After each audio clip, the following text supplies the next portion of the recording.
پاکستان کی بڑی سیاسی پارٹیوں کے مابین غیر سیاسی رویوں کا جمود ٹوٹنے لگا ہے۔ مسائل کو مذاکرات کی میز پر حل کرنے کی جانب اہم پیش رفت سابق صدر آصف علی زرداری نے روڈ میپ دے دیا ہے، تاہم نون لیگ کا بڑا دھڑا عمران خان کے ساتھ بیٹھنے کو آمادہ نہیں ہے۔ مزید جانتے ہیں اون شرازی سے۔ اون بتائیے گا اس حوالے سے کیا تفصیلات ہیں؟ جی بالکل، سیاسی جماعتوں کے مابین غیر سیاسی رویوں کا جمود اب ٹوٹتے ہوئے نظر آ رہا ہے، اور آخرکار پاکستان کی بڑی سیاسی جماعتیں جو ہیں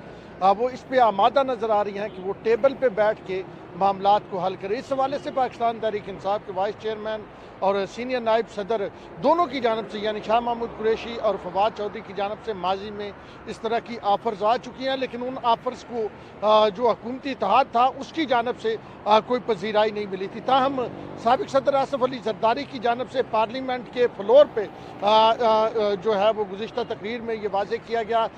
کہ تمام جماعتوں کو مل بیٹھ کے مسائل کا حل نکالنا چاہیے، مکالمہ کرنا چاہیے، آپس میں مذاکرات کرنے چاہیے۔ اس حوالے سے اب پاکستان پیپلز پارٹی نے واضح طور پہ ایک روڈ میپ بھی دے دیا ہے، اور پاکستان پیپلز پارٹی کے جو سابق صدر ہیں پاکستان